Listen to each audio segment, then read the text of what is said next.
post-Civil War military, it could be argued that Lieutenant Colonel George Armstrong Custer trusted his authority rather than his ability to inspire war-weary veterans who were not easily impressed. His highest-ranking officers were not the idealistic 18-year-old recruits from his home state of Michigan who had served under him during the Civil War. Nope. Indeed, Major Marcus Reno and Captain Frederick Benteen, Custer's highest-ranking subordinates at the Little Bighorn, were 6 or 7 years older than Custer, and both men, like Custer, had held high brevet ranks during the Civil War. They all had egos. The politics of the post-Civil War Army were fueled by egos, but the politics of the 7th Cavalry were toxic and even deadly.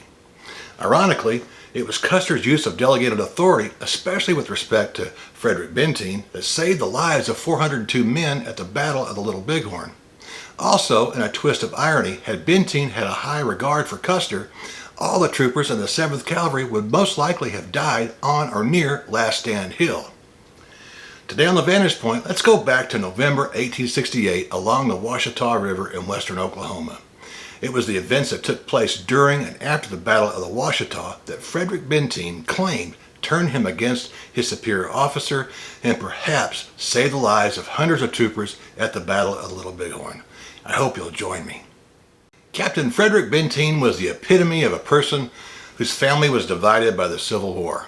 Born in Virginia in 1834, he moved with his family to Missouri when he was 7 years old. Like Reno, Benteen had enjoyed a solid career as a military officer during the Civil War. He achieved the rank of lieutenant colonel in the Western Theater and had commanded the 4th Brigade of General Pleasanton's Cavalry Division. Despite his service to the Union, Benteen's father remained loyal to the South. In June 1865, Benteen was recommended for a brevet rank of Brigadier General, but the recommendation was denied. The post-Civil War was downsizing. In July 1866, he was commissioned as a captain in the regular army and was soon attached to the 7th Cavalry, where he served under Lieutenant Colonel George A. Custer and Major Joel Elliot. By the end of 1868, Colonel Benteen had become one of Custer's harshest critics. The main reason for his anti-Custer sentiment was over the Joel Elliot incident that occurred during the Battle of the Washita on November 27, 1868. Major Joel Elliot had served with distinction in the Civil War.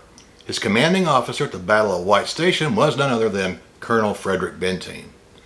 Elliot, who was shot through the lungs in that battle, developed a deep friendship with Colonel Benteen.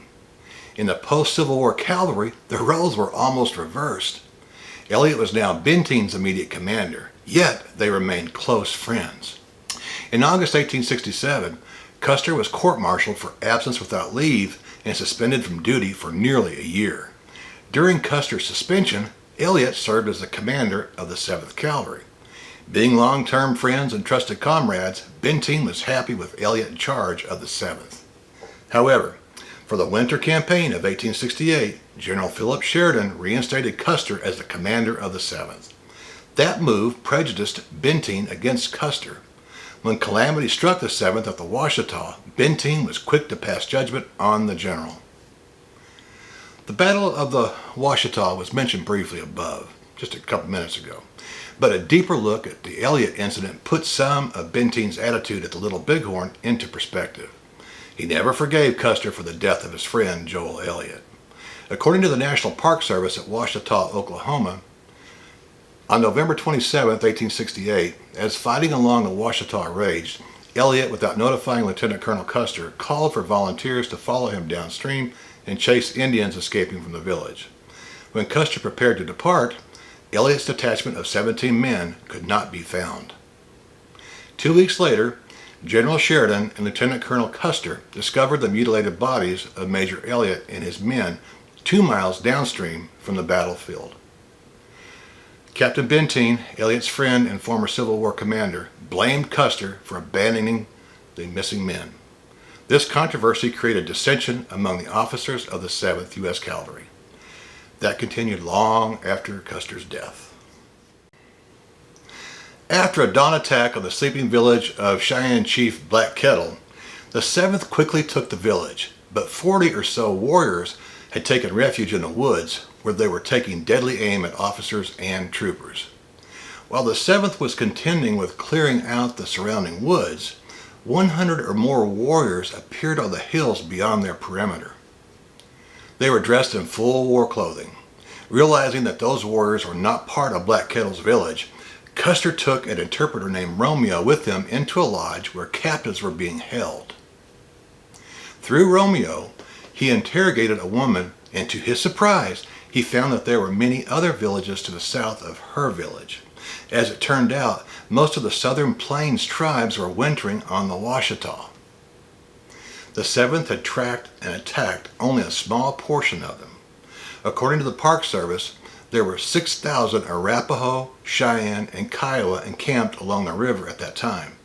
Custer's men had only killed 100 of them and taken 50 or so non-combatants as hostages. In their entirety, the native encampments along the Washita were nearly as big as the one that rested along the Little Bighorn some 9 years later. But at the Washita, during an early winter with limited grazing opportunities for their ponies, the camps had to be more dispersed. As more warriors appeared on the surrounding hills, Custer reasoned that word of the 7th's presence was spreading through the other villages. Before long, the warriors outnumbered his men, and they were quietly surrounding the captured village. While encroaching warriors shot and killed several soldiers and officers, Custer realized that Major Elliot had not been seen since just after the attack at dawn. To push the natives back, Custer feigned an attack, but withdrew and placed the captives in front of his troopers.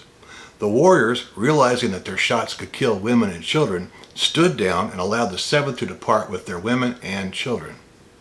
Despite evidence to the contrary, Benteen felt that the 7th should have found Elliot and his men. The search for the lost troopers took place 2 weeks later. Their mutilated bodies were found about 2 miles from Black Kettle's village, just as the National Park Service tells us. Had the 7th gone after Elliot when it was clear that he and his men were missing, the command most likely would have been annihilated. It's interesting that Benteen thought it necessary to risk all their lives at the Washita to save Major Elliot, but he was not so inclined at the Little Bighorn to save Custer and his inner circle. Had Benteen held Custer in the same warm light as he had Joel Elliot, Benteen may well have led the surviving 402 troopers to their deaths at the Battle of the Little Bighorn.